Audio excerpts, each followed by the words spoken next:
Heard they're good. Oh, Belle Plaine. Yes. It's funny you should bring up right by Emma Crumby's right there. Emma Crumby's, some of the best pie you'll ever find. Belle Plaine is really relatively close to the Twin Cities. You're going to get a lot better value of a home, but you're right down 169. So great traveling for commute to be able to get into the city. The other thing is that it's an old town feel, but yet some real new amenities because of the highway going through the town. Just outside, Cambria is located, so there's a lot of good jobs that are around there as well. You can get old-fashioned living downtown, kind of sitting by the old bars and the whole fun. I mean, literally old city downtown, and or you can get new construction and or acreage right by the Minnesota riverbeds there that all runs along there. They have super cool bridges. There's some flooding that has happened out there, that you have to deal with, but little flooding with getting all that nature and all those bike trails and everything, it might be worth it. If you want to get a place where you can get a good value home, I just sold one in there that probably would have gone for $400 in Prior Lake. They got it for $315 out in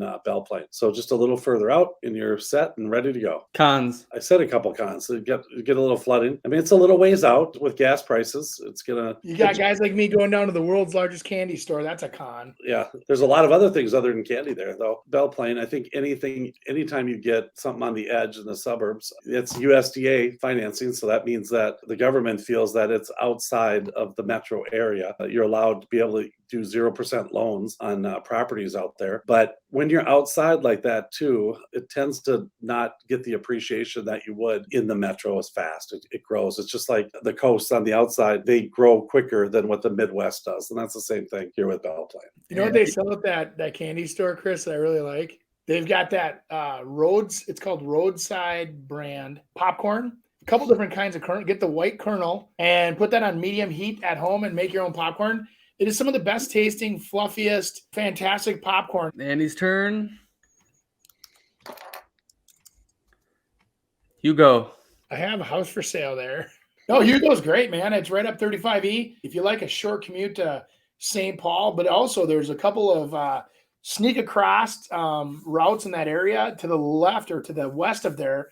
That Rice Creek Park over there is just fantastic. The Wagamon and the other way, Nick, on the other side of 35E. Yep, right over there. The Rice Lake chain of lakes. That park system is amazing. Trails, canoeing, kayaking. It's unbelievable. Cool stuff. And that main street, it's kind of a fun drive. You drive through there, you get there's no houses in there. So you come through Centerville, you go right around the lakes. Great schools. Centerville schools are some of the highest ranked schools around. When you get into the Hugo on the other side of the freeway, though, where I think you originally clicked, Hugo splits the district. You've got the Forest Lake, I believe, school district kind of on the north side. And then you have the Matamidi district or the White Bear Lake district on the south. So there's like 3 school districts. And depending on what you prefer, you obviously have lots of options there. Great small town. They have all the fast food. They've got a Caribou. They have Dunkin' Donuts and McDonald's.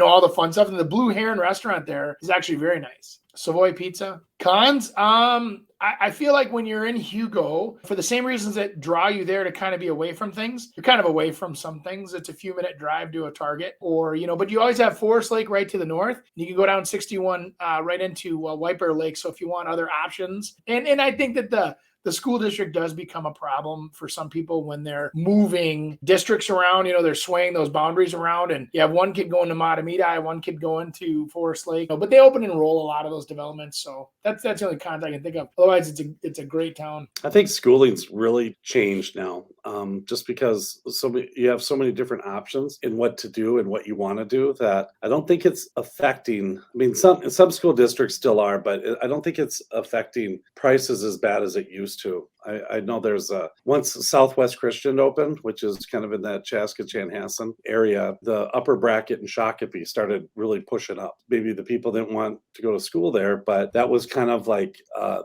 midway to be able to get like to freeway and access, not so far for their kids to be able to drive out there. So I've had a few people go out there that kids are going to that or private schools. And so I think that's changing a lot. And I mean, the more that school choice kind of comes into play, I think that's going to happen as well.